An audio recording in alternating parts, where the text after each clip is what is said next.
Les amis, avant de commencer cette petite vidéo, je vais dévoiler mon salaire énorme. On parle de plus de 1000 € par mois.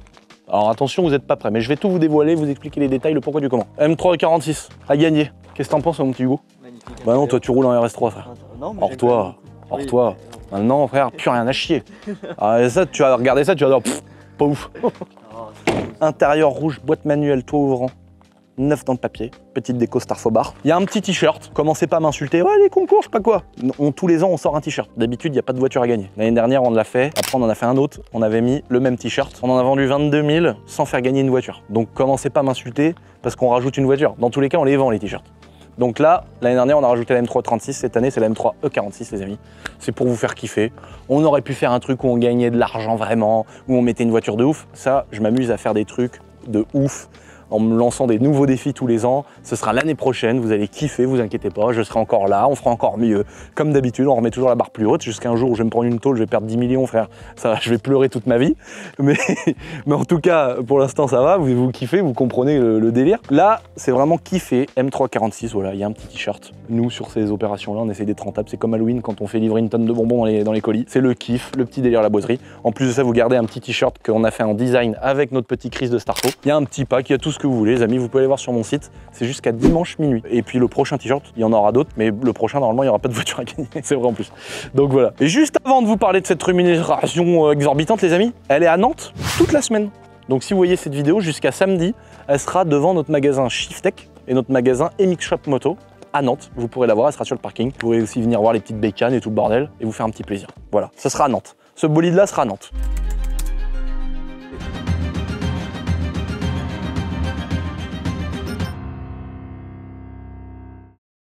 C'est horrible. Oh, la chaleur, t'es mort. La voiture, elle est restée en plein soleil depuis 8 ans, mec. Je suis suffoqué, moi, mec. Je suis trop gros, moi, mec, pour subir ça. Ah bah, sale temps pour les obèses morbides, frère. Moi, je suis pas bien, là. En tout cas, bonjour à tous, les amis. J'espère que vous allez bien.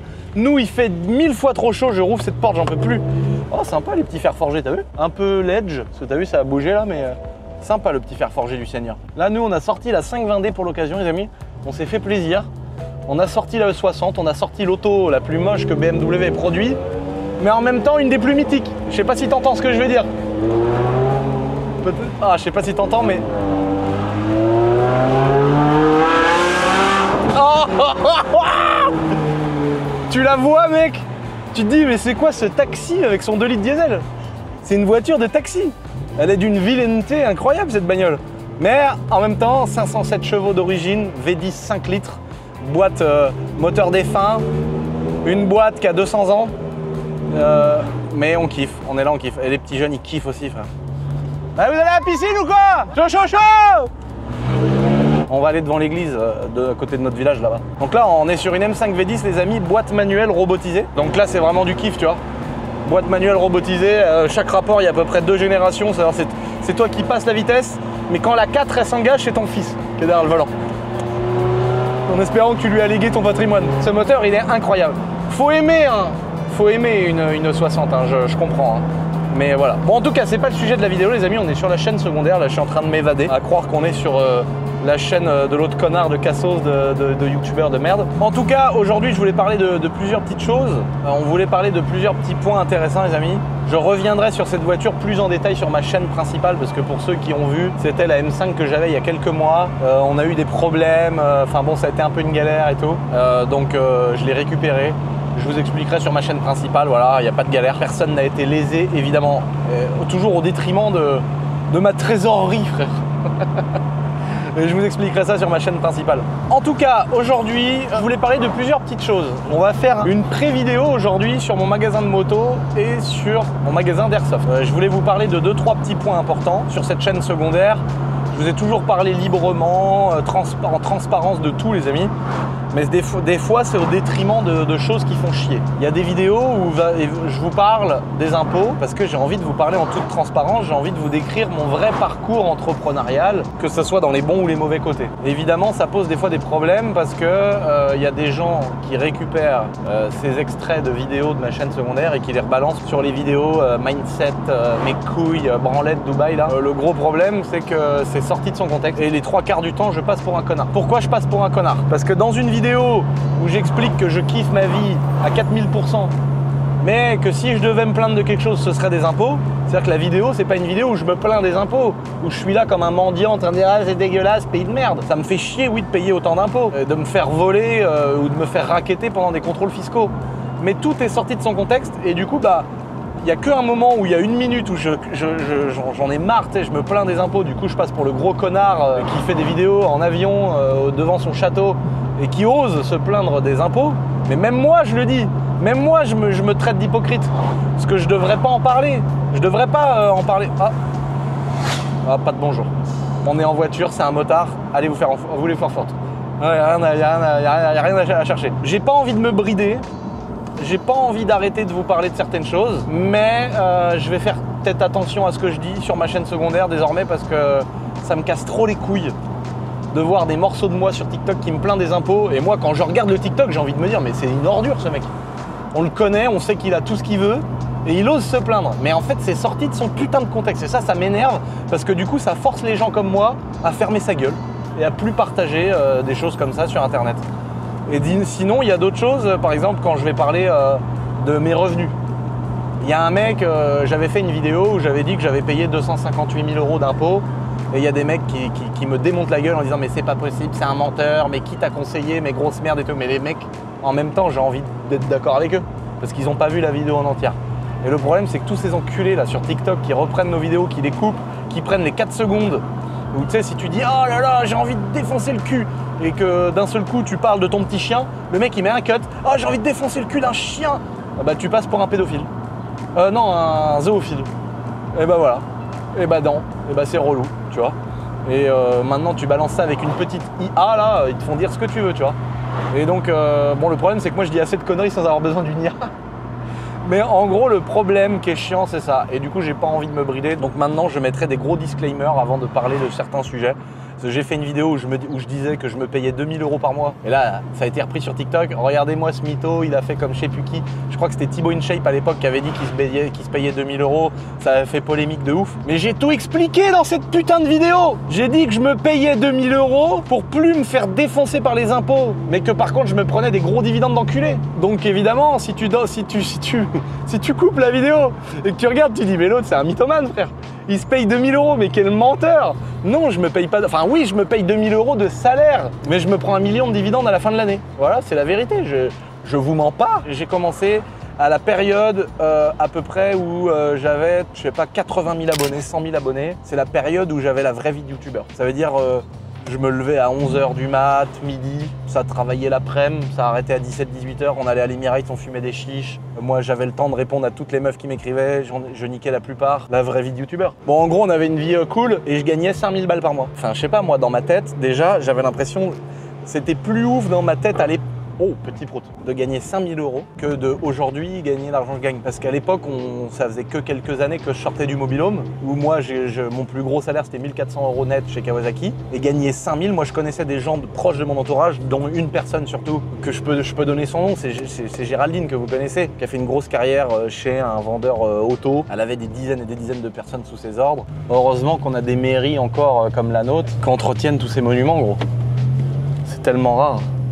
Maintenant, les gens, ils veulent les détruire, ils veulent faire n'importe quoi. Et là, mec, elle est en bon état, elle est belle, l'intérieur est magnifique. J'aimerais bien filmer un peu à l'intérieur, mais je sais pas trop si c'est bien pris. Ça faudra que je demande à la mairie ou au prêtre qui est à l'intérieur si ça ne le dérange pas que je filme. Je pense que... Je sais pas, j'ai déjà filmé vite fait dans des églises. Voilà, mais je pense que du moment que tout est fait avec respect, et moi évidemment que c'est dans cette démarche-là, ça peut être mal vu de filmer « Ah, t'as filmé une église, c'est pas bien ». Alors évidemment, quand c'est l'autre handicapé mental qui est en train de twerker dedans, là t'as envie de péter un plomb, ça c'est sûr. Bon, quand c'est plutôt pour la préservation du patrimoine et faire des trucs un peu cool, je pense que ça sera jamais mal pris, mais on sait jamais, maintenant on est dans un monde de fous. Je pense que je préférerais toujours avoir la vie... Oh là là, oh, les petits manoirs comme ça c'est mon rêve, tu vois, d'avoir ça dans le sud. Ça, waouh, pas très gros, comme ça, tu vois, là, t'as un bon petit... t'as un 200 mètres carrés, là. Tu vois, c'est pas le château, c'est pas Versailles. Oh putain, mais c'est quoi ça? C'est un pub? Ah oui, un petit bar.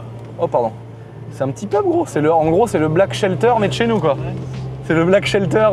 Je disais juste avant, les amis, qu'on se fasse une petite pause, qu'on avait une surchauffe caméra. Je disais, moi, j'étais déjà à l'époque, J'étais inspiré par Géraldine qui gagnait des beaux salaires, hein, voilà, c'est sa vie privée, on va pas révéler, machin, etc. Mais quand je voyais ce qu'elle gagnait, je me disais mais c'est jamais de ma vie je pourrais gagner autant. Je me disais mais c'est impossible quoi, c'est que des gens comme Géraldine qui ont fait des carrières de ouf, tu vois. Et là je pensais que c'était même encore moins possible en tant que patron, tu vois. J'avais vraiment c'est pas des barrières psychologiques, mais j'avais quand même je me revois en fait chez Kawasaki regarder la R8 qui passe et de me dire c'est trop incroyable, mais la seule chose que tu peux espérer un jour c'est monter dedans, tu vois. Mais je vous jure que c'est vrai, je vous dis pas ça pour faire des vidéos comme tous les cassos là qui veulent vous vendre des formations pour devenir des gros baiseurs de meufs ou pour devenir milliardaire en 4h30. Il y avait un gars comme ça, il s'appelait Fred, de chez Cycle Cébron. En fait, il avait un gros complexe d'infériorité ce mec-là. Et moi, quand j'étais stagiaire, il m'en mettait plein la gueule, tu vois. Tu sais, c'est le genre de mec qui se fout de la gueule un peu de ceux qui sont moins haut gradé que lui, tu vois. Évidemment, quand t'as 16 ans, t'es stagiaire. Donc le mec, il est en CDI depuis 32 ans, frère. Évidemment, il est au-dessus de toi socialement. Donc il nous chie un peu dessus. Et un jour, j'arrive avec ma R8 V8 chez un pote qui travaillait au Cycle Cébron, JP. Puis je vais voir JP pour trop fier de lui montrer ma R8 V8, mec, je sais pas si tu te rends compte. J'étais salarié, je gagnais 1 400 € net par mois et j'avais réussi à péter une R8 V8. Bon, attention, hein, il y avait 12 financements. Non, en vrai, j'avais fait 3 crédits, un à la conso, un autre à la conso, l'autre je sais plus comment. Enfin, c'était... un jour, je vous raconterai l'histoire du crédit que j'ai eu grâce à mon père décédé 20 ans plus tard. La boîte chez qui mon père a fait un crédit. Bon, ça, je vous le raconterai si vous avez envie. Mais c'est une histoire incroyable. Aujourd'hui, je peux en parler parce qu'il y a un peu de prescription. Mais mon père m'a aidé quelques années après être décédé, sans le vouloir, parce qu'il avait bien remboursé ses crédits pendant 20 ans. Et cette boîte-là m'a appelé, a cru que c'était moi. Enfin, a cru que c'était mon père. Ils ont dit Thierry Vigneault, moi j'ai dit oui. Et il s'est passé un truc de ouf. Enfin, je vous raconterai, mais ça a contribué aussi un peu à l'achat de la R8. Donc voilà, je suis vraiment un fils à papa, même sans que mon père ait voulu. Donc j'avais fait des crédits, j'avais économisé, j'avais travaillé, j'avais mis de l'argent de côté, il y avait une partie de l'héritage. Enfin, voilà quoi, c'est tout ça qui a fait que j'ai réussi à avoir la R8 V8. Et ce mec-là, Fred, là, la première chose qu'il a fait, c'est qu'il est arrivé comme ça, il a regardé, tu sais, avec un chiffon dans les mains, tu vois, un peu pressé. Il a regardé comme ça, il a dit « Oh, c'est que le V8 !» Et il s'est barré. Et mec, depuis ce jour-là, déjà que je n'aimais pas trop ce mec-là, depuis ce jour-là, le Fred, mais c'est vraiment une personne, mec. Franchement, voilà, j'ai pas d'ennemis, mais vraiment, il m'avait mis dans un état. Je me dis, mais mec, sois content pour moi, gros. Mais la rage d'avoir un jeune qui a réussi un peu plus vite que lui, mais en fait, finalement, lui, ce mec-là, aujourd'hui, il a peut-être des maisons. À l'époque, il avait peut-être fait les meilleurs choix que moi. J'avais fait des crédits, je m'étais endetté, j'avais mis l'héritage de mon père. En fait, ce mec-là, il avait fait des choses plus intelligentes que moi à l'époque. Il avait certainement déjà été propriétaire de sa maison et tout le bordel, j'en sais rien. Tu sais, c'est tout de suite la réaction de la personne méchante, de la personne mauvaise. T'as un truc, tu t'es fait ton kiff. Oh, elle a pas les jantes en 19. Oh, elle a que les jantes en 17. Ta gueule! Ta gueule! Oh, bah les pots d'orange, elle a été repeinte. Mais ferme ta gueule! Je m'en branle! Elle a 500 000 km la voiture, évidemment qu'elle a été repeinte 6 fois. Évidemment qu'elle est pots d'orange. Et en gros, tout ça pour revenir, désolé, je m'égare à chaque fois. Mais pour revenir au vif du sujet, à l'époque, quand j'avais vu la R8 V8 passer, je m'étais dit, mais putain, mais jamais je pourrais l'avoir. Et quand je voyais Géraldine, je me disais, mais c'est que des gens qui sont salariés depuis 15 ans, 20 ans, qui ont monté les échelons, que leurs patrons sont fiers d'eux depuis 15 ans, 20 ans. Je m'étais dit, mais c'était inespéré déjà de gagner ça. Et alors quand j'ai commencé à gagner dans les 5000 balles par mois, je me disais what the fuck quoi. Dans ma tête je me disais mais comment j'ai réussi à faire ça, tu vois. J'étais fou quoi. Et je me souviendrai toujours de la meuf de la mutuelle qui était venue pour faire ma mutuelle et qui m'avait dit vos revenus mensuels. Je lui avais dit 5000 €. Et la meuf elle m'a dit non mais sérieusement combien? J'ai dit non c'est 5000 balles. Et en fait tout faisait que c'était un truc de ouf, parce que pour que la fille ait cette réaction là, c'est que c'était un truc de ouf, tu vois. Quand tu dis à quelqu'un tu gagnes combien avec tu lui dis je gagne 5000 € par mois, avec la personne elle te dit mais non mais vas-y sérieusement, et tu lui dis mais si je gagne 5000 balles, et qu'elle te dit non mais sérieux, non mais vraiment vas-y, c'est ouf, tu vois. Donc moi déjà j'avais atteint un niveau dans ma tête qui était incroyable, tu vois, de gagner autant. Attention, ah génial, il a géré le phaser. Ah bah il a un beau phaser lui, un 600 phaser. Et donc il y a cette époque-là où je gagnais, donc je veux dire, je devais avoir 80 000 abonnés, c'était le début. C'est à l'époque où on faisait encore beaucoup d'avions avec Yann et tout, on avait encore le temps. Et je passais mes journées chez JMR, après j'allais à la chicha, je faisais mes petites vidéos tranquilles et tout, mais je prenais 5000 balles de YouTube Money par mois. Et j'avais mes petits vêtements à la boiserie, ça marchouillait, je faisais un petit peu vite fait mes colis, mais ça va. On n'était pas encore dans la période où les vêtements ça marchait de ouf, où je devais faire montage, tournage, publication, les colis, le réassort, les enveloppes, aller à la poste le matin et tout. Là vraiment j'ai connu une époque où je charbonnais, on va dire autant qu'aujourd'hui. J'avais des grosses journées quoi. Et après j'ai délégué quand j'ai embauché ma mère. À l'époque il y a vraiment une époque là où je gagnais entre 3 et 5 000 euros par mois. Et je foutais un peu rien quoi. Enfin c'était, je bossais mais c'était vraiment cool la vie tu vois. Vraiment tu vois, je me levais à midi, on faisait la fête le soir, on fumait des chiches, on faisait de la moto, j'allais en boîte de nuit, je me couchais tard, je sortais des bécanes de cross, des trucs. Là c'était vraiment l'époque où les gens se disaient mais comment il fait? Et moi aussi je me disais putain c'est un truc de ouf quand même gagner autant de thunes. Gagner 3000 balles par mois, travailler 3 heures par jour, c'est quand même abusé, tu vois. C'était vraiment, c'est la vérité, c'est abusé en vrai. Mais c'était génial, tant mieux pour moi, tu vois. Et puis après, bah, j'ai réinvesti ça, j'ai voulu développer tout ce que je faisais. Bon, vous connaissez la petite histoire. Après, j'ai commencé à embaucher ma mère. Après, il y a Lucas qui a rejoint l'équipe et du coup, ça a pu permettre de me libérer un peu plus de temps. Ma mère a pris la gestion de tous les colis, Lucas le site. Et donc après ça a été plus simple pour moi, j'ai eu le temps de plus développer mes vidéos, de mieux les préparer. Après on a eu des monteurs. Et puis après j'ai commencé à diminuer mon salaire pour pouvoir payer les autres. Et puis après tout doucement j'ai commencé à regagner 5000 balles. Après j'ai commencé à changer de structure juridique, j'ai monté une SAS et j'étais plus en micro quoi. C'était aussi l'avantage de la micro, donc ça faut en parler, les micro-sociétés c'est intéressant. Parce que tu as très peu de comptabilité et la comptabilité est dans une boîte aujourd'hui mais c'est un enfer pas possible. Voilà, là on est devant la 520D les amis. Putain, elle est belle quand même. C'est beau, en M5 c'est beau. Et là le problème c'est que tu as zéro différence avec une 530D Pack M. Mais bon, elle est belle. Voilà, elle a une belle gueule, un beau capot, elle a un beau truc. Elle a des belles petites jantes concaves, voilà, terminé. J'ai continué à monter ma petite SS, désolé on a fait un changement de caméra les amis parce que Panasonic c'est de la merde. Il fait que de couper le Panasonic frère. Ouais. Casse les couilles mais non, c'est même pas Panasonic. C'est Sony mais... Sony A7S3, le truc il vaut 10 000 frère, et il fait un peu chaud, il coupe. Bon bah commence à casser les couilles l'histoire. Je vais me poser comme ça, en espérant qu'il n'y ait pas 800 voitures qui arrivent. Et donc ensuite on a monté une SAS, donc là société beaucoup plus compliquée. Je vous avais fait une petite vidéo sur le début de ma chaîne YouTube secondaire. Ah mais nique ta mère la mouche à merde, je pue la mort à ce point-là. Je vous avais fait une vidéo justement où je vous expliquais les formes juridiques, c'est très important de vous renseigner. Il y a beaucoup de gens qui font de la micro-société, qui dépassent les seuils, qui se font défoncer. Il y a des contrôles fiscaux sur les micro-sociétés les amis, donc faites bien attention.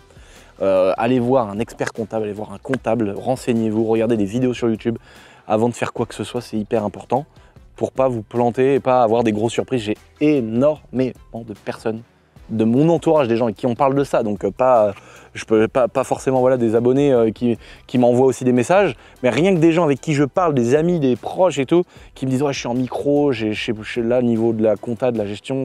L'avantage et le problème de la micro, c'est que tu n'as pas besoin d'avoir forcément un compte dédié. Maintenant, si, il y a une loi qui est passée, mais c'est quand même des comptes qui peuvent être personnels, donc tu n'as pas de compte à gérer, tu n'as pas de TVA, tu n'as pas d'impôts sur les sociétés, de trucs compliqués, c'est très simple. C'est ça l'avantage aussi quand tu commences, mais le truc c'est que tu dépasses les seuils, ça change tout le temps, les gens se renseignent pas trop, il n'y a personne de l'administration qui va t'appeler pour t'expliquer comment faire. Ça peut créer des problèmes, moi je l'ai eu, hein, j'ai dépassé les seuils en micro-société, voilà, sans trop le savoir, on était pendant le Covid, on me l'a reproché, contrôle fiscal, ils ont vu que j'étais au millimètre sur mon premier contrôle fiscal, donc on n'a pas eu de redressement, ils ont vu qu'on avait fait des rétroactions, tout le bordel, donc ils ont été cool. Bon là c'est pas le même cas sur le contrôle fiscal que je vis actuellement, j'en parlerai juste après. Pareil, ça, vous voyez, c'est le même genre de truc que je raconte dans une vidéo. C'est sorti de son contexte. Les gens prennent ce que je vais dire pendant 10 secondes, ils mettent ça sur TikTok et je me fais défoncer. En disant, mais c'est n'importe quoi, moi je suis expert comptable, l'administration elle vient pas comme ça.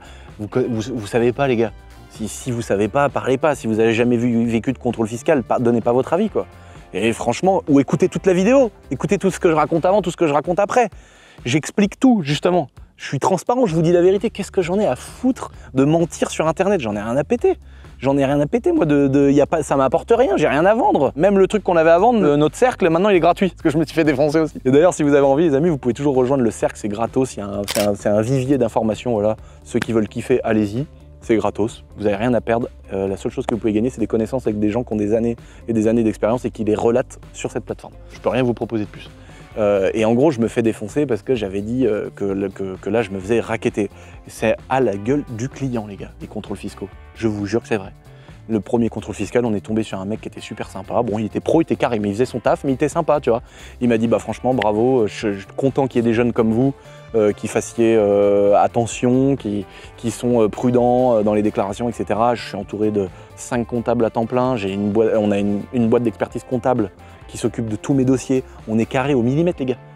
Il n'y a pas un coiffeur, il n'y a pas une chicha qui est passée sur la boîte. Tout est au millimètre pour que je dorme sur mes 2 oreillers. Sur ma boîte d'airsoft, là, ce que j'ai expliqué, je me suis fait défoncer sur TikTok, parce que j'ai dit que là, je vivais un racket. Il faut écouter ce que je dis avant. Je ne suis pas en train de me plaindre de la France. Ce que je trouve dégueulasse, c'est que je me fasse défoncer la gueule alors qu'on a été super honnête. En fait, aujourd'hui, pour finir l'histoire sur le contrôle fiscal, pour ceux qui suivent ça, on m'avait reproché donc d'avoir gagné de l'argent pendant le Covid, parce que c'était une période occulte. L'administration me disait que j'avais gagné de l'argent, mais que c'était une période occulte ou je sais pas quoi, parce que c'était le confinement. Donc nous, on a demandé à l'administration que devons-nous faire pendant le confinement. Tout l'argent qu'on a gagné, on fera une rétroaction après, parce que on avait dépassé les seuils de la micro, et du coup, on devait passer en entreprise. Sauf que pendant cette période-là, ils l'ont qualifié de période occulte. Bah, nous, on a fait la rétroaction. Il y a tous les extraits de compte de toutes les banques, de tout ce que tu veux. Et donc, on a bien prouvé qu'on avait payé les impôts ensuite sur notre SAS pour les impôts qu'on n'avait pas payés sur la micro-société. Et il y a eu, vu qu'il y avait un confinement et qu'il y en a eu plusieurs, il y a eu une période où on a mis du temps à immatriculer la nouvelle boîte, mais on a continué à payer nos impôts en dépassant les seuils sur la micro, tout ça sous les conseils de l'administration française. Une fois qu'on se fait contrôler sur notre boîte d'airsoft, tout est nickel, hein. Ils se disent bon c'est top, hein, tout est fait en temps et en heure. Ils disent par contre voilà, je suis tombé sur quelqu'un qui n'aime pas les jeunes, qui n'aime pas les hommes, qui n'aime pas les entrepreneurs, je sais pas ce qu'il y a, mais il y a un truc, parce que franchement quand je vois les contrôles que j'ai eu avant, là vraiment c'est vraiment pour me défoncer la tête. Et la personne elle me dit mais voilà, pour moi c'est une période occulte. Voilà, vous avez rentré de l'argent, c'est comme si j'avais fait du black, comme si j'avais fait des trucs sans déclarer, sauf qu'il y a toutes les comptes, et maintenant, donc on est passé de 144 000 €, aujourd'hui on est descendu à 25 000 €, là on a recalculé le truc, il y a une partie qu'on doit rembourser, qu'on doit rebalancer sur l'entreprise, on ne sait même pas pourquoi, parce que il n'y a jamais eu de truc perso bidule, mais ils ont requalifié pendant cette période-là un truc sur le revenu. Enfin bon, je vous expliquerai ça avec mon expert comptable, parce que des fois je peux peut-être dire des petites incohérences. On est proche de la vérité à 99%. Voilà, j'ai pas les papiers sous les mains. Donc je m'étais fait un peu défoncer sur ça, sur TikTok et tout. Donc est-ce que je continuerai à en parler de tout ça, parce que j'aime pas voir des shorts passer de moi comme ça, où je passe pour un mec qui se plaint d'avoir des contrôles fiscaux, alors que le but c'est de cette chaîne YouTube de simplement vous informer, vous dire voilà, regardez, aujourd'hui je suis content, je gagne ma vie, mes sociétés j'arrive à les faire vivre, de mon petit truc de YouTube de merde, j'ai réussi à faire un truc cool où on peut faire bosser 40 personnes, c'est génial, mais par contre, voilà sur quoi je me fais défoncer, voilà ce que je trouve cool, voilà ce que je trouve injuste. C'est juste que je relate mon expérience, mon expérience de petit entrepreneur, de suceur de bites dans les clubs échangistes gays. Voilà, c'est juste ça que je vous explique. Voilà, mange tes morts. Voilà, mange de vin. Tu l'as filmé? Sale bâtard. Ah non, c'est un mec, je l'ai baisé. Je l'ai écrasé, gros. C'est bon, mec, elle m'a saoulé depuis tout à l'heure, elle me mange le bobo, là. Donc voilà, les amis, dites-moi si vous voulez que je vous fasse le truc, mais par contre, si je le fais, ce sera avec plein de disclaimers. Toutes les 15 secondes, je devrais me justifier en disant que je me plains pas, pour pas me faire encore défoncer la tête sur tous ces réseaux de cassos, là. Parce que franchement, autant Instagram, je trouve ça génial, autant YouTube, je trouve ça incroyable, j'en serais pas là sans YouTube et tout, autant TikTok, c'est un truc de mongol, quoi. Je me suis fait supprimer mon compte TikTok avec 1 million d'abonnés, gros, parce qu'on fait du tank dans mon champ que j'ai acheté pour faire du tank. Et des wheelings en moto dans mon champ que j'ai acheté pour faire de la moto légalement. Et ils me disent comportement dangereux, incitation à faire n'importe quoi, alors que tout est fait pour que ça se passe super bien. Je me fais supprimer mon compte parce qu'ils trouvent que je fais que des trucs comportement dangereux, alors que les meufs de 12 ans en string, gros, elles mettent leur lien mime, là, il n'y a pas de problème. Ou d'un seul coup, t'en as un, il fume un pétard long comme ça. Oh, c'est faillant, frère. C'est cool, mec, fume ta weed. Mais nous, on a le droit de faire du contenu. Tu vois, lui, il est pas supprimé, son compte. Par contre, la meuf de 12 ans, elle est là, elle twerk, elle met du rouge à lèvres, des talons, elle a 12 ans, frère. Pas de problème. Lien mime dans la bio, frère. La daronne, elle est caissière à Hyper U, elle mange chez 1002 depuis 20 ans. Elle est là, frère, elle prend 15 000 par mois. Contenu privé, contenu sur mesure, ou je sais plus comment ils appellent ça, en DM, frère. Tu sais, quand elles envoient que pour le client. Média privé, frère. Oh, les mouches à merde de tes morts. Viens, on s'en va au-dessus du ruisseau. Et donc ça, donc finalement, tu vois, c'est comme LinkedIn, frère. Oh là là. Oh. Fla. C'est bon, mec, LinkedIn, mec. Oh, suppression du compte. Maman la vase là-dedans, là. Bah là, je me baigne là-dedans, elle doit être bonne. Elle doit être chaude, là. Elle stagne un peu, la pisse de ragondin et tout, mais rien à foutre. Ah, LinkedIn, gros, j'ai supprimé, hein. C'est bon, frère. Les mecs, ils m'envoient 800 messages par jour. Tous les mecs, ouais, alors nous on a monté ça, on a fait ci, on a fait ça. Les mecs, arrêtez de vous branler en vous prenant pour les plus gros entrepreneurs de la Terre, gros. C'est vraiment un truc genre je suis le meilleur de la Terre, je suis Elon Musk. Alors que les mecs, ils sont à découvert en trésorerie sur leur boîte. Il n'y a pas de secret. Arrêtez de parler de chiffre d'affaires, arrêtez de parler combien vous êtes, l'association, la fusion. La vérité dans une entreprise, les amis, c'est la trésor, frère. Et je sais ce que c'est. J'ai des boîtes qui font des résultats négatifs. Là, normalement, on est sur la bonne voie pour tout changer. Mais je sais très bien ce que c'est pas facile, c'est un putain de combat, mais c'est pas pour autant que ça y est frère, t'as acheté tes locaux frère, que sur LinkedIn, ah, je suis le plus fort que les autres, je vous emmerde et tout. Ah, c'est bon, c'est que ça gros. Il n'y a pas un mec qui se pignole pas la gueule sur LinkedIn. J'ai supprimé ça mec. Ah, j'ai supprimé ça direct. TikTok, l'autre elle a 12 ans, ouais, lien bio, média privé en DM. Elle a 11 ans et demi gros. Mais mec, je veux même pas faire d'enfant, mais laissez-moi tranquille. Je vais crever tout seul, je vais être un enfant toute ma vie. J'aurai pas de gosse, je serai pas le bon père de famille. Non, je serai le gogol. J'aurai 55 ans, je serai dans mon hélico en train de faire ma révision, ma vidange. Allez vous faire enculer, je reste un enfant toute ma vie. C'est pour avoir une fille, Naralo, qui s'envoie des battes de baseball, comme ça, en média privé. Pour Gérard, mec, qui a payé 200 balles la photo des pieds de la gamine. Ah non, moi ça me fait trop peur. Dites-moi dans les commentaires, est-ce que je suis parano, est-ce que j'exagère, ou est-ce que je suis simplement conscient de par les réseaux sociaux de ce qui se passe réellement. Genre, je sais pas, mais ça me fait trop peur quoi. Ça me fait trop peur. Moi je vois des gens de ma famille, des petits gamins là, mec, ils pensent qu'à être sur TikTok, tu vois. Moi, quand j'avais cet âge-là, et aujourd'hui, j'ai envie de faire de la moto, j'ai envie de sortir, j'ai envie de m'amuser, j'ai pas envie d'avoir une tablette. Les gosses, ils sont à table, gros, ils sont là, ils sortent plus de table, ils veulent être dans le canapé, ils veulent jouer à trucs, machin, c'est horrible, gros. Nous, mec, on faisait 1 heure de PlayStation par mois, on était les plus heureux de la Terre, on jouait à San Andreas, mais après, on peignait des figurines Warhammer, on jouait dans les murs et tout, c'était... Oh putain, on a encore vécu la bonne époque, hein. Moi j'ai eu mon téléphone, et pourtant j'ai eu un téléphone jeune, il n'y avait pas internet. Mon Nokia 3310, je l'ai eu, j'avais 8 ans, mais moi ça me servait juste à envoyer des SMS à ma mère, j'avais qu'un forfait SMS pour lui dire où j'étais quand je faisais du vélo. On faisait de la moto, on faisait du vélo. Je sais pas, peut-être que je dresse un portrait un peu noir. Moi il y a les réseaux sociaux, il y a des trucs sur internet, les shorts et tout, ça me fait beaucoup rire, mais il y a des trucs qui me font peur quoi. Franchement, il y a des trucs qui me font peur, je me demande si je dois faire un gosse dans la période dans laquelle on vit quoi.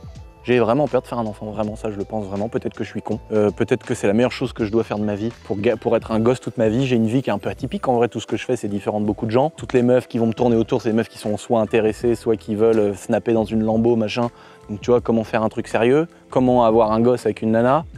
Qu'est-ce que je dois faire, gros? Est-ce que je dois faire le gamin toute ma vie? Bah moi je veux bien signer pour ça. Toute ma vie, faire ça? De la merde avec des tanks, des trucs et tout. Mais mec, bravo, super, génial quoi. Je me vois pas torcher le cul d'un gosse. Ah, pas tout de suite quoi, tu vois. Et je suis plutôt le genre de connard à penser que c'est ma femme qui le ferait, tu vois. Évidemment, j'aiderais la bonne femme. Tu vois, moi je suis plutôt dans le genre, on va pas rentrer dans les sujets comme ça, mais je suis plutôt dans le genre à mettre bien ma femme. Je vous explique le truc du connard comme moi. T'as de l'argent, t'as un petit peu d'argent, ta femme, tu te dis écoute, carte, no limite, tu fais ce que tu veux, tu bosses pas. Par contre, tu gères la maison. Moi, c'est comme ça que j'ai été élevé, tu vois. Ma mère va dire à ma mère, gros, il y a un homme qui va rentrer dans ta cuisine faire à manger, mais mec, elle te met un coup de pelle.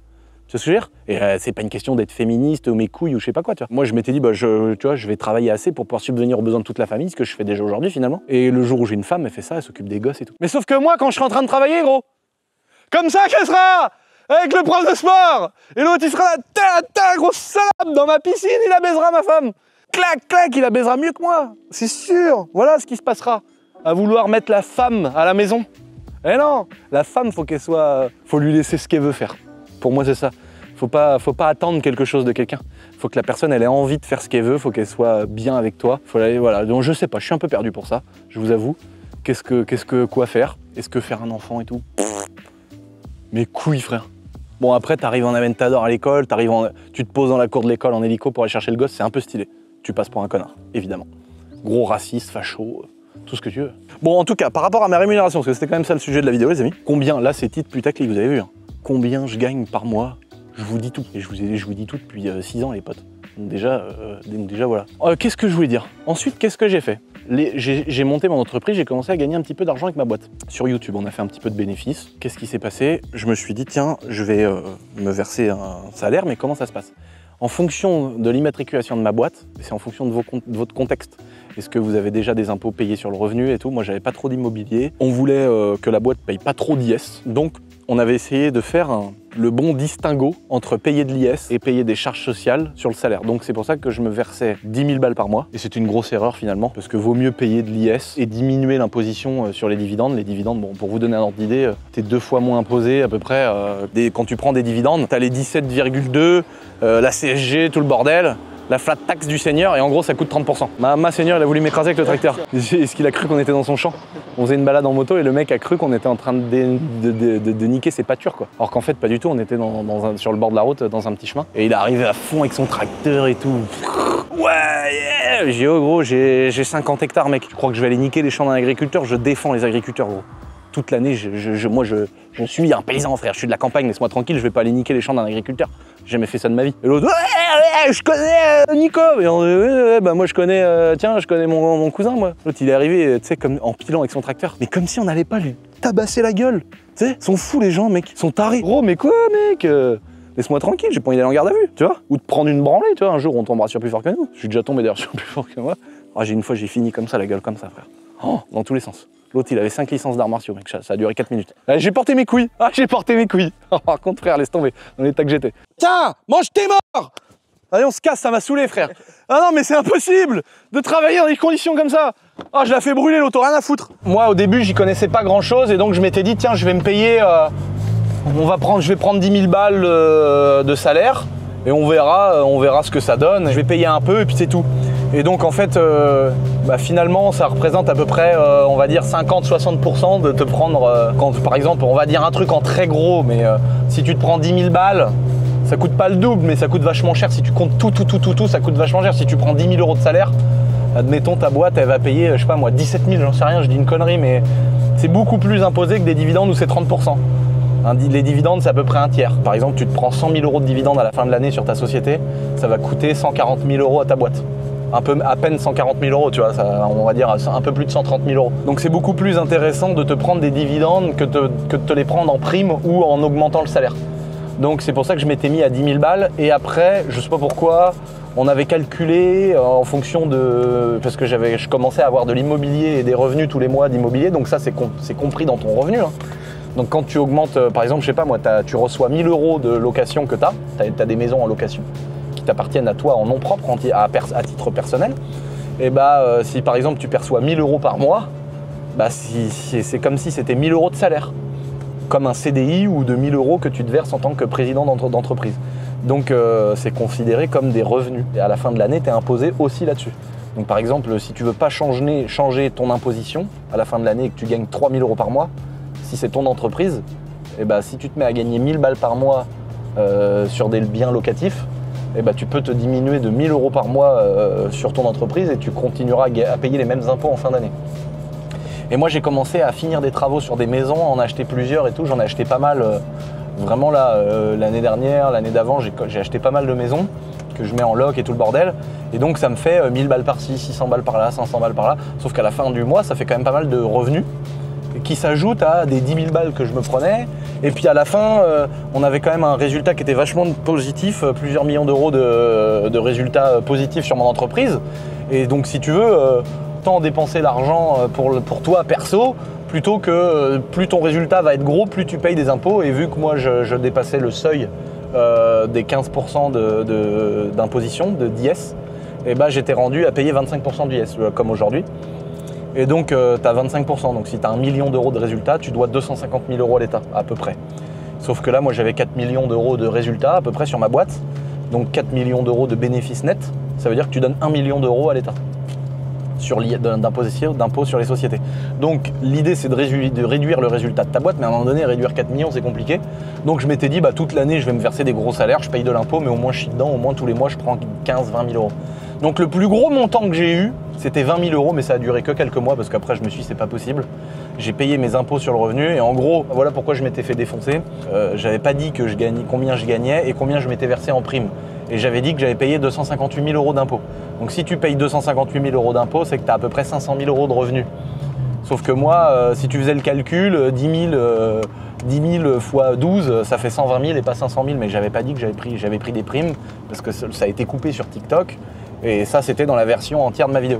Donc à cette époque-là, je m'étais pris 15 000, 20 000 euros par mois, plus quelques primes exceptionnelles à 100 000 euros par exemple. Et ça m'avait fait 500 000 € de revenus en une année, ce qui est énorme. Et du coup, j'avais payé 258 000 € d'impôt sur le revenu. Donc en gros, j'ai redonné la moitié de tout ce que j'ai gagné. Bon, heureusement, je n'ai pas dépensé cet argent. Hein.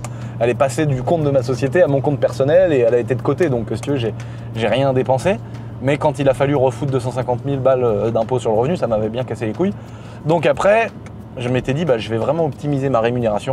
Donc on avait fait des réunions. Parce que moi, si tu veux, dans les réunions de comptable, dans les réunions de fiscalité, tout ce que je fais, c'est vraiment axé sur comment développer mon entreprise, pérenniser mon entreprise, la trésorerie de mon entreprise, et c'est pas vraiment revenu quoi. Quand tu dois commencer à gérer tes revenus, c'est que tu as vraiment d'autres choses à foutre. J'avais vraiment dans l'idée d'optimiser complètement ma rémunération. Aujourd'hui, quand j'ai fait une vidéo pareil qui était sortie de son contexte, où j'avais dit que je me versais 2000 € par mois, et là les gens avaient dit le menteur, c'est pas possible, tu peux pas avoir ce train de vie là avec 2000 € par mois. Et fallait écouter la suite, espèce de casse-couille, et t'aurais compris que je m'étais pris 1 million € de dividendes. Et voilà ce que j'ai fait et ce que je compte faire tout le temps. Me prendre 2000 € net par mois, ça couvre mes petites charges de ce petit truc qui est là-bas, regarde. Comment que c'est beau. Ce petit truc qui est là-bas, en assumant ce que je paye et tout, je dépense à peu près 2000 € par mois. Ça me coûte beaucoup moins cher en impôt sur le revenu.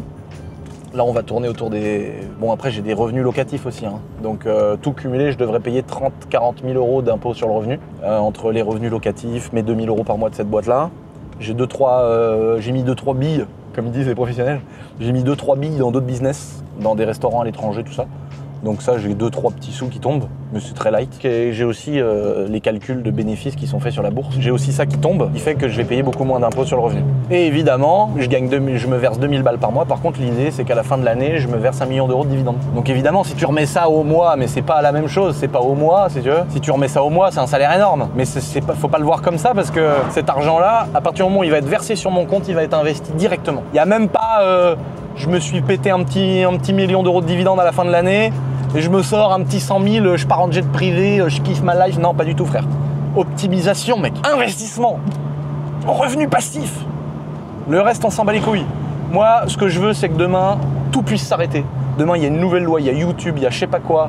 Il y a un contrôle fiscal ultime où on dit qu'un tank, c'est interdit de gagner de l'argent avec un tank, que avoir une Aventador, c'est du vol, voilà, que je suis le pire des voyous. Maintenant, j'ai plus aucune confiance dans les contrôles fiscaux, dans l'administration. J'ai bien vu qu'en étant hyper carré sur ma boîte d'airsoft, je finis quand même par payer 20 000 balles. Donc j'ai plus aucune confiance dans l'administration au sujet des contrôles. Surtout que, bon, il m'arrivera jamais des trucs très graves parce qu'on est quand même nickel. Donc tu vois, là on est nickel, hein. Je paye quand même 25 000. Je vous ferai une vidéo dédiée, c'est promis. Mais je veux vraiment pas que demain on arrive et qu'on me dise vous devez 10 millions. Mais ça peut pas arriver parce qu'on est quand même pro. Mais demain, j'en sais rien, il y a un Covid à la con d'internet, il y a une connerie, mes vidéos ne marchent plus, et je veux pouvoir assumer tout ce que je compte faire. Et c'est pour ça que mon objectif numéro 1, c'est d'investir uniquement dans des choses qui sont rentables. Et dès que vous voyez un avion, une connerie, un machin, c'est justifié par YouTube. Si ça marche pas sur YouTube, j'arrête, je revends. Et tout ce que je fais, c'est comme ça. C'est pour ça que j'arrive en même temps à faire des trucs qui me font kiffer de ouf, tu vois. Mais là, l'idée, c'est que dès que je prends des dividendes, bourse ou un peu d'immobilier, tu vois. Là, j'ai un beau bâtiment, là, normalement, que j'ai en vue, là. Peut-être je vais l'acheter. Donc, je vais voir. Mais de l'immobilier qui va à la fois me faire du foncier, à la fois développer mon patrimoine personnel, mais aussi me faire des gros revenus locatifs. Que voilà, mais c'est revenus passifs à mort pour que si demain tout s'arrête, je puisse continuer à vivre dans mon château, que je puisse continuer à vivre ma vie avec mes voitures et tout ça, que je puisse continuer à faire de l'avion et de l'hélicoptère, que je puisse continuer à avoir une Aventador, voilà. Le but, c'est de continuer ma petite vie si jamais mes sources de revenus disparaissent. Donc c'est pour ça que je développe à mort et je continue mes nouveaux business. Donc là, ma rémunération actuelle, c'est ça. Donc je vous ferai une vidéo, comme promis, où j'investirai en direct mes dividendes. Voilà. Mais là, mon objectif, c'est de continuer à gagner autant de thunes. Voilà, j'ai envie de gagner plus, hein, évidemment, comme tout le monde. Je suis quelqu'un qui est ambitieux, j'ai envie de faire des nouveaux business, j'ai envie de monter des boîtes de nuit, des restaurants, j'ai envie de faire plein de trucs. Mais mon objectif, c'est de pouvoir me verser mes 2000 € par mois net et me prendre 1 million d'euros de dividendes à la fin de l'année. Voilà. Alors là, je parle évidemment sur le groupe de toutes mes sociétés. Là, on a des très beaux résultats sur ma boîte d'airsoft et sur mon magasin de moto. Je vous ai dressé des bilans qui n'étaient pas glorieux l'année dernière. Après, attention, hein, on était dans les 2 premières années d'ouverture. On n'était pas tout à fait sur des bilans déficitaires, mais on avait, sur ma boîte d'airsoft, on avait 17 000 € de résultats sur plus d'1 million d'euros de chiffre d'affaires, donc pas ouf du tout. Là, cette année, j'ai un très très beau bilan. On a fait x10 De 17 000, on est passé à peu près à 170 000 € de résultat. C'est incroyable.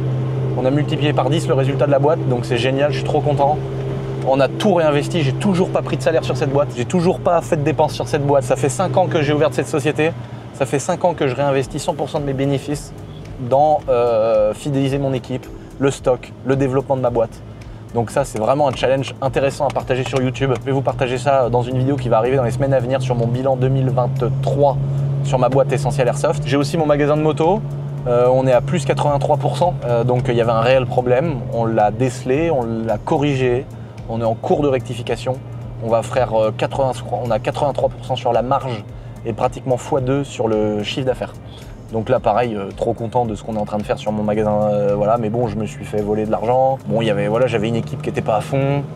Malheureusement, pour qu'une société elle performe, ça passe par le fait de virer des gens quand t'as pas les bonnes personnes. C'est la pire casquette que je peux porter de temps en temps dans mes entreprises. C'est de devoir virer des gens, ça m'a toujours mangé la vie. Mais en même temps, quand je vois des gens comme celui qui est en train de tenir la caméra, qui taffent comme des oufs, qui sont irréprochables, qui sont souriants, qui sont bons, qui sont serviables, qui sont aidants. Tu vas croire que je te suce la bite, Hugo, mais t'es comme ça, frère, c'est tout, c'est la vérité, mec. Mais non, c'est pas normal, mec, c'est plus normal. À une époque, j'aurais eu envie de te dire que c'est normal. Mais c'est plus normal, mec. Aujourd'hui, les gens comme toi, qui bossent comme toi, c'est des exceptions. Et je peux pas me permettre pour un mec comme Hugo, mais on est tous comme ça. Tous les gens sont comme ça dans ma boîte. Je peux pas me permettre le jour où il y en a un qui commence à faire de la merde, qui commence à essayer d'engrainer un autre. Je suis obligé de les virer. Et il y a encore quelques mois, j'ai dû virer 4 personnes d'un coup parce que il y a 4 personnes d'un coup qui se sont mis à plus rien foutre, etc. Salut mon petit Jean-Marie! Là, regarde. Là, attention, pipi. Là, c'est l'heure de la débauche. Là. Jean-Marie, Naomi, Quentin. Voilà les bosseurs, frère. Là, Anto. Oh là là, quel génie, Anto, frère. Oh! Lui, mais mec, quel maçon. Bon, par contre, il roule en multiple, là, frère. Va falloir qu'on fasse une vidéo, on lui paye une voiture. Non, mais je sais pas, venez, on fait un truc, quoi. On lui prend une voiture de fonction. Putain, Anto, il arrive en multiple, là, mec, j'ai envie. Un jour, je vais lui dire, écoute, vends-le-moi le prix que tu veux, frère. Oh, le sang de tes morts. Et donc, malheureusement, on a encore une coupure sur chauffe. Putain, Sony, merde. On va acheter les GoPro Hero 2, mec. Ça coupait jamais. Hein. Bah voilà, il y a malheureusement aussi la casquette où on doit changer l'équipe. Pas changer l'équipe, mais virer les personnes qu'on vit, hein. Ça peut être des gens qui vrillent, ça peut être des gens qui font n'importe quoi, ça peut être aussi des gens qui sont plus à l'aise. Mais moi, je suis toujours pour essayer de mettre les gens le plus à l'aise possible, les aider. S'il y a des gens qui veulent monter leur boîte, qui veulent quitter l'entreprise, qui veulent changer de vie, etc., jamais je mettrai bâton dans les roues des gens, jamais je les empêcherai de faire ce qu'ils veulent. Le but, c'est que les gens soient heureux. Malheureusement, si c'est en dehors de mon entreprise, je les aiderai quand même à quitter ma boîte dans les meilleures conditions. Voilà, par contre, ceux qui commencent à vriller, qui me veulent faire, ça dégage direct. Mec, le soir même, frère. Voilà, il n'y a plus de pitié. Quand je vois des gens qui bossent et qui s'acharnent au travail, il est hors de question que je sois gentil avec les autres, frère. Tu vois. Mais bon, ça va, on n'en a pas sur 40 personnes. C'est trop cool. Donc là, on est à nouveau devant cette petite M346, les amis. Comme je le rappelle, elle est à Nantes toute la semaine. Pour la gagner, c'est jusqu'à dimanche soir avec le petit t-shirt de la collab Star Vauboiserie. Je vous ai révélé mon petit salaire. Comment je faisais, etc. Maintenant, je vais bientôt vous faire une vidéo comment j'investis. Dites-moi dans les commentaires, c'est important les amis, si vous avez envie de voir une vidéo où je vous parle de mon contrôle fiscal, on décortique tout, ou si vous me dites on s'en carre les couilles, bah je le fais pas, voilà, parce que si c'est pour me faire défoncer sur TikTok limite et que ça vous intéresse pas, autant pas le faire. Dites-moi aussi des sujets en commentaire, ça m'intéresse beaucoup d'avoir vos avis. Qu'est-ce que vous voulez voir en vidéo? J'ai plein de trucs de préparer dans ma tête, j'ai envie de vous montrer plein de trucs, j'ai envie de faire plein de trucs. Mais j'ai pas envie de faire des fois des formats trop longs, j'ai pas envie de parler de tout et n'importe quoi. Donc dites-moi les sujets que vous aimeriez le plus que je vous partage sur cette petite chaîne. En attendant, n'oubliez pas de vous abonner, on a passé la barre des 400 000 abonnés bientôt. 1,5 million sur cette chaîne. Putain. Et 1,5 million dans les poches d'Hugo qui filme. Putain, mais ça c'est déjà fait quand t'es monteur. Quand t'es monteur chez la boiserie. Oh putain, ouais, j'imagine. Salaud. Bientôt propriétaire. Ah oui, enculé. Oui, et quand est-ce qu'on fait une vidéo mindset avec toi là? Comment être proprio, comment investir en bourse?